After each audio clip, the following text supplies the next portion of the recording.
My name is Karina, and I've never ridden a black trail. Welcome back, fellow punchers, to join me in sharing Karina's experience of her first ever Black Diamond mountain bike trail. She'll be stepping up her level of difficulty on a trail in Squamish, BC called Tomorrow, built by Gary McFarlane. We're going to get her bike set up properly, go through some necessary skills, practice similar features, and then take her on her toughest mountain bike challenge to date. Yes! I'm not sure that I need to do that again. This video is part of a series where I take intermediate riders on their first advanced trail. So if you enjoyed this video, make sure you hit subscribe so that you'll be notified about my future uploads. Let's kick things off with how Karina has her bike set up right now. I have it set up the way that it left the bike shop. I've had a little bit of tweaking done with the suspension, but not quite sure I'm dialed in yet. Karina got her suspension set up initially by the bike shop where she bought her mountain bike, but then when she completed a training session all about drops, they stiffened things up as she kept bottoming out. Important thing to know is your suspension is meant to bottom out. That's what it's pretty much designed to do. It was slamming into itself. Okay, yeah, that might be a bit much. But on most trails, you want it to bottom out maybe once or twice on the trail. A lot of people consider that optimal setup. Karina didn't know what her air pressures were and said that she can't even find a shock pump to buy right now. I plugged in my pump on her fork and we found that there was 51.5 psi and counted 9 clicks out from closed on her rebound dial. When was the last time you had the suspension service? Never. How long have you had the bike? 1 year. Okay. So you're meant to, I think these forks, you're meant to get them serviced every 30 hours of riding. And I imagine you've done a little bit more than 30 hours of riding in the last year. It's possible. Possible. The manufacturer recommends that she should have 63 psi, and that's actually where we're going to start. Then we'll set 12 clicks out from closed on her rebound, which is also what they suggest. The more rebound you put on, the slower that return will be. Karina tells me that before, her fork felt too stiff. I suspected that this was in fact due to her rear shock affecting this feeling, or perhaps the fact that she just needs a service. She writes down her new numbers so that she knows for future changes. I feel like when I'm going slow, it feels a bit bucky, but when I'm going fast, it feels great. In the rear shock, we have about 150 psi, and her rebound setting was pretty surprising. So, your rear shock was actually almost as slow as it could be. Okay. You only had 3 clicks out from closed on your rebound. So that's probably quite slow. When you said it bucked, on what kind of? Slow, rooty, dippy, Yeah, okay. So basically the rear shock wasn't returning. You hit this and it's can you see that? How it's quite, I can actually get off the bike before it's even come back. When Karina was saying that she was getting bucked, that might, of course, normally indicate that her rebound was too fast on her rear shock. So I suspect when she told someone this, they would slow it down for her. But actually, I suspect that bucking was coming from the suspension being too slow, where there was no support and her shock just wasn't recovering properly. This is where the language of suspension setup differs from person to person. The more pressure you have in your suspension, the more rebound you'll need to go along with that. As Karina is a light human being, she's not going to need a lot of rebound on her suspension. This is a very basic rule and applies to Karina as an intermediate rider. If the rider's skill level is a little bit more advanced, then it's not quite as simple. Basically, what I think was mostly happening is say this is your bike level, your fork was probably a bit quicker, so you were kind of doing this, and the back end was sitting down. Sounds awesome, but not so good at the same time. No. I checked her sag and figured that she needed a bit more air to balance things out and far less rebound, with 10 clicks out from closed. How often do you check your tire pressure? Every single time I ride. I like it. Big fan. Did you check it today? No, I checked it last night. You checked it last night? And I check it by feel.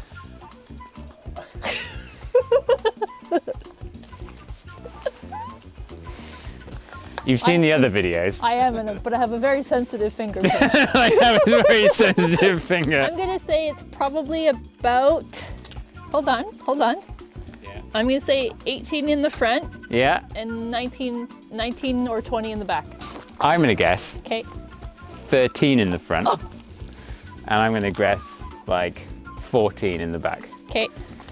Who will win? Put your answers in the comments below. We were both wrong. It was 7 PSI. Oh, well then. My sensitive fingers are off. And 9 in the back. It's about 10 off. A cool 10 off. It is impossible to know what tire pressure you have without a proper gauge, and everyone needs this as part of their pre-ride check. It affects your suspension, and of course, it's the best way of preventing against flat tires. When was the last time you changed your tyre? Never. You've had it for a year. Never. I changed the rear one though. It looks fine. I mean, it's no Kenda, but what are you going to do, I guess? I'll tell you what you can do. You can go to the Kenda website by clicking the link in the description below. Use code PUNTER2021, get 30% off a brand new set of tyres. But you've got to live in the States. All right, we are going to go 18 in the front and 20 in the back. I'm trying to readjust my sensitivity. Time to adjust her cockpit. Karina experimented with rolling her handlebars back, but that isn't going to help her be balanced on the mountain bike. So we're going to roll them a bit more forward into a more neutral position, and also bring her brake levers up to be in a similarly neutral position, so there's less strain on her forearms. I'm also going to move her levers more inboard as she reveals that she really struggles with something. Okay, one other thing. I'm physically incapable of braking with one finger. Yeah. I have to do 2. I suggested this was because they were too close to her grips, and thus she's being restricted. So by moving the lever into a better position, we can get her hand in the right place, which should help her do this. But this would be a failure, because she couldn't get enough power out of the brakes and had to use 2 fingers the whole time. Perhaps they just needed a service, but I don't know many people that have had good luck with this particular model. I am sponsored by Shimano, but I've found that their levers are the easiest to actuate with one finger by quite a long way, even with the models that cost a lot less. We went back to dialing in her suspension now that her tyre pressure and cockpit are set up correctly. I also got her to tweak her body position on the bike a bit and ensure that she was dropping her heels.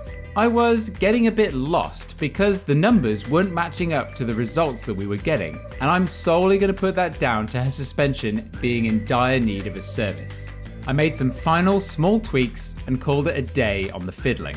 Did I notice any of the differences that you made to my bike setup? I think I did. I think it was less bucky in the back for me, and it was a little bit more consistent with the suspension, which kind of made me feel a little bit more comfortable. We put a bit more air in the fork, we've taken off a bit of the rebound, we've really sped up the back, and we put a little bit more air in the rear shock. Let's go warm up and try this out. We warmed up on a blue trail called Single Track Mind and found a small rock roll feature.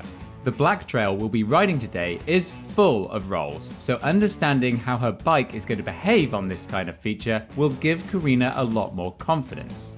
Technique on these rolls is fairly simple. I asked Karina what she thought she should do, and she replied by saying that she should stay centered on her bike and modulate the brakes, which is perfect. But I wanted to take her to the extreme end of things and get her to only use her front brake, so that she has more faith in her bike. I demonstrated how this works by rolling the rock and not even covering the rear brake with my finger. On Karina's first attempt, she rides it perfectly fine, but we need to get her creeping down this thing. She comes in a bit too fast and she's actually leaning back a little bit too much. She needs to be pushing on the handlebars to be truly in control of her speed. We're going to get her sorted on loading that front wheel, and then she's not looking where she's going. So she said that she struggles if there's a turn after a rock roll like this, and it's because she's looking straight ahead. She's not looking around here. But we're going to solve that in a tickety-boo. Karina starts to slow things down, but there are a couple of other things going on here. She's very upright and rigid where she should be lowered down to feel more stable. By bending her arms, she'll be able to push more on that front tyre and maintain better traction. After a couple more goes, she really slows things down, but she still keeps looking at her front wheel and not at the exit of the corner. But we did start to get this fixed. I challenged her to ride the very inside of this slab line and really plan out what she was going to do. By breaking down even this small roll as minutely as possible, something that was initially unnerving is going to seem a lot more manageable in the future. We are changing the unpredictable moments into something more easy to anticipate. The great thing about Karina was that she was so determined to improve her bike skills, and that really shows when you compare her first roll to the last roll that she did. You can see she's in so much more control, and when you're in more control, you are safe and confident when you're going to try out new features. Have you got one more of these, or do you want to move on to the next one? I think I'm getting scared of it now. Okay, let's move on to the next one. The tension is building in my tummy on that. I knew about these skills, but I just thought the way that I was doing them was fine enough. And I think I've learned that they're not, and I need to use them, and they're probably out there for a reason. So now we've done that first feature, I was a bit unsure that her fork was perhaps a little bit too stiff. However, you can see here that we're using all the travel. So I'm pretty confident that we can just give Karina a little bit more stability on the front by popping a few more PSI in this fork. And then hopefully when she's trying to push down on that front, there's going to be a bit more kind of resistance that's going to make her feel more comfortable. We're turning this baby up to 69. No, we're not going to do that. I just said that because it's funny. New rock roll. What's the first thing we have to do? Check it out.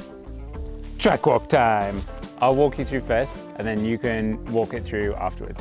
We're going to come down here on all this nice grippy rock over this little corner here, and then we're going to look ahead, and we're in a straight line. That's the dip thing I was talking about at the bottom. This thing. Yeah, those are the things I'm scared of. I think that's because your suspension wasn't set up properly. But we're going to look at the end. We're not going to look at our front wheel, because when we look at our front wheel, bad things happen. If you can do this one, you can do every single rock roll on tomorrow. This feature is a lot more intimidating than the one we've just done, and Karina has never done this before.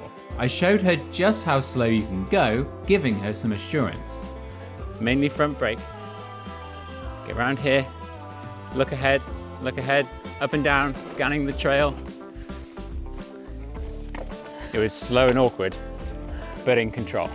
Is there a point where maybe it's too slow in your lesson control than if you had a little bit more speed? Riding too slow. You do want to keep moving, because as the old saying goes, if you stop moving, you'll fall over. After answering all of her questions and concerns, Karina goes back up and track walks the feature, answering her own worries out loud by herself and knowing precisely where her wheels are going to be at all times. She repeats this twice more so that it's fully ingrained in her brain. She heads back up, picks up her bike and drops in. Yeah, more front brake. Perfect, perfect, perfect. Yeah! Easy! I think when it started to happen, my body was like, get down. Get down low. That was perfect. No skidding. Perfect brake control. Perfect speed control.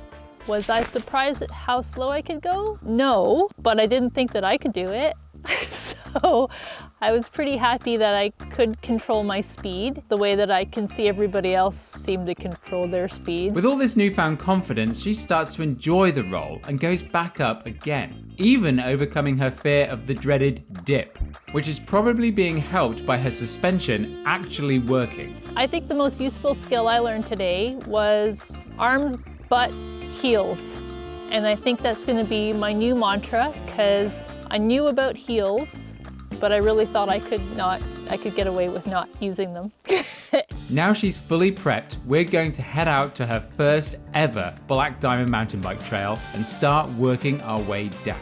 The first section of tomorrow starts off with this tricky off-camber pedal, then a small roll into a larger one. It's not as easy as it looks, and as I showed Karina what you should do, I didn't really think that she would have the confidence to try it.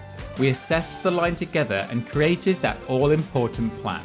There were a few run-ups, a change to a harder gear to make pedaling into it easier, and what do you know?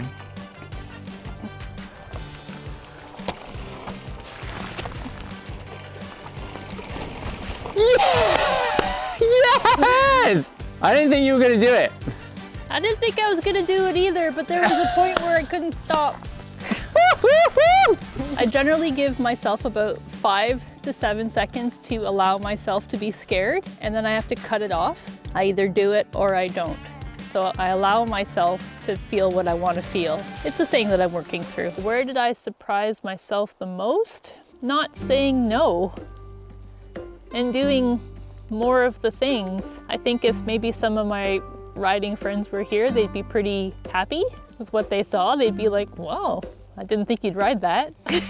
And quite frankly, it's actually nice to ride with somebody that I don't know, because you don't know how confident or not confident I am. So it's kind of easier for me to make those decisions because there's no judgment. The second feature is where things get serious with a very steep roll that will certainly cause the bike to lose traction. It also has a bit of a compression at the bottom, something Karina has said at the beginning of the day she really was not a fan of. I dropped in to show her what would happen. It's coming up onto the granite, all the grip in the world, nice and slow. I'm looking ahead. Gravity is going to do its thing here,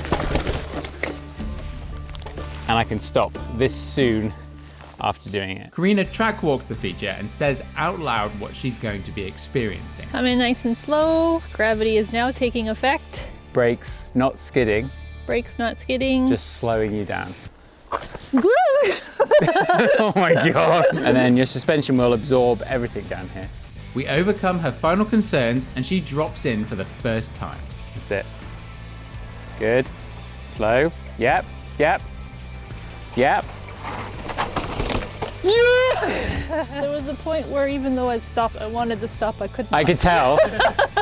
Look at what you just did. That was scary. You did it so in control. Like that's the... Even when my tires are skidding a little bit. It was perfect. My tires skidded a little bit, even though they're incredible kenders. Sponsor's dream. That was amazing. Thank you. I don't remember part of it. Quite frankly. When I did the first steep slab, I wasn't as scared. I was actually looking forward to it because there was some skills that I was learning and I wanted to incorporate them, but I feel like my confidence just wasn't there. Rock Roll 3 is not as steep, but longer, and now we have a bit of a corner to deal with as well. This is where Karina's practice of looking at the exit is going to be crucial. I rode the feature and shared my own experiences with her, so she has a better idea of what to expect. Then with her newfound confidence, she drops in. There you go. Look ahead, look ahead. Look at the exit. Whoa. Heels down, butt back, arms bent. Okay, now look straight up. Much better, much better. Oh God. The next roll definitely had Karina concerned because it was pretty wet. With loose mud all over the rock, on initial inspection, it didn't look great. I have to admit, I'm a little bit nervous of being able to actually turn. I think this is what scares me the most, is when it's like muddy and wet. And I really just don't believe that I have traction. I mean, everything you've learned in your entire life would tell you that there is no traction. Yes. It's wet, but this is granite and the surface is incredibly rough and the mud isn't like the slippy mud. It's not like a clay mud or whatever. It's not gonna slip like you would expect it to. I dropped in and rode it as slow as I could to show her just how much traction there actually was. You went pretty slowly, so that's confidence inspiring. It really is about finding that point where you're slowing the disc, but you're not locking it out. If your wheels are moving, you have grip. She track walks the feature 3 times and drops in for her first go. You got it.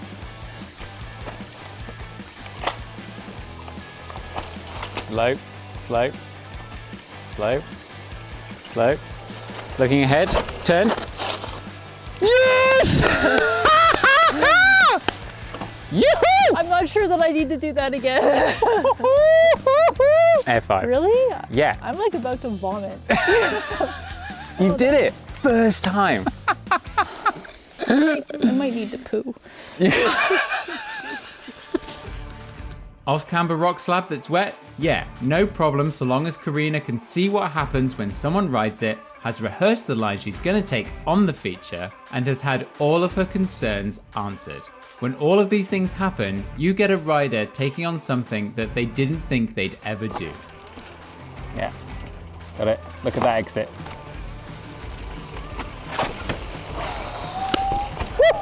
With one final rock roll to do, Karina was about to come up against the most intimidating feature she'd ever faced.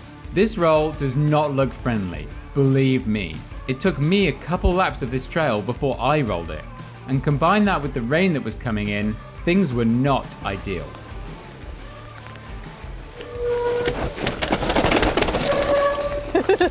You definitely need to be a bit more active on this one. I definitely noticed that you were quite confident and you're like you were strong. You were like, this bike is not taking me for a ride, I'm taking it for a ride. Oh, I'm just, I don't know about this one. Yes, this is a big deal to ride this feature, and it's important to acknowledge that. But Karina has the capabilities to do this, but as with every video like this, it's up to her whether she rides it or not. And after weighing everything up, she decided to give it a miss. This was a very strong choice to make, and with everything that she's done today, I was so proud of what she'd achieved. Karina has had a successful experience of riding her first black rated trail, and in just one day of focusing on her bike setup, some techniques, and how to approach features, she's opened up an entire new world for her mountain biking. I think I will definitely start riding more difficult trails. I feel like blue is definitely the happy spot, but it's not a place where I'm always pushed, and pushing leads to learning. This is the perfect example of showing just what you can achieve by allowing yourself some time to approach something new. The knowledge that I would want to share with somebody who's probably in my position would be, like, I like to know where my safe zone is. I can travel outside of my safe zone sometimes, but I also know the way back. But I don't need to be in the non-safe zone all the time to be pushing myself. That's not a healthy place to be. So I think just realizing how to travel between those two areas is very important. That it's okay to be scared and it's okay to take your time, but it's not okay to be fearful